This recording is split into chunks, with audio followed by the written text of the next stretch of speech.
চিংড়ি মাছ তো অনেকভাবেই আপনারা খেয়েছেন, এভাবে একবার হলেও খেয়ে দেখবেন, এত মজা হয় যা বলার বাহিরে। আসসালামু আলাইকুম, সবাই কেমন আছেন? আজকে আমি নিউ একটা রেসিপি আপনাদের সাথে শেয়ার করব। সেটা হচ্ছে চিংড়ি মাছ, হয়তো বা অনেকেই রান্না করেছেন এভাবে। তো আমি এখানে কিছু চিংড়ি মাছ, কিছু কাঁচামরিচ এবং সরিষার তেলটাই এখানে মেনলি দরকার। তো সেটা আমি ব্লেন্ডার করে নিব। তো আমি এই জিনিসগুলো এখন আমি ব্লেন্ডার করে নিয়েছি। তো এখানে আমি চিংড়ি মাছ নিয়েছি, আর নিয়েছি আপনার পেঁয়াজ, আর নিয়েছি আপনার টমেটো কুচি।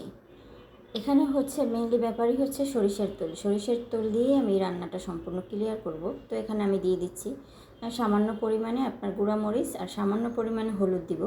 তো সামান্য পরিমাণে আপনার আপনার মশলা দিয়েছি, আর এখানে দিয়ে দিচ্ছি লবণ, আর কিছুই দিব না এখানে।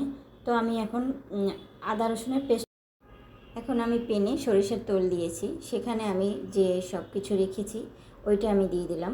আমি সব কিছুই আগে গুছিয়ে আপনার একটা বাটিতে রেখেছি সব কিছুই। তো সেগুলো আমি এখানে দিয়ে আমি কষাবো, এখন 5 মিনিটের মতো এটা কষাবো। 5 মিনিট কষানো হয়ে গেলে আমি পানি দিয়ে দেবো এখানে। আপনার এই রান্নাটা খেতে এত মজা হয়, আমি বিশ্বাস করবেন না, একদিন হলেও বাসায় ট্রাই করে দেখবেন, দারুণ মজা হয়। তো আমি এখানে সামান্য পরিমাণে পানি দিয়েছি। আলহামদুলিল্লাহ, আমার রান্নাটা হয়ে গেছে।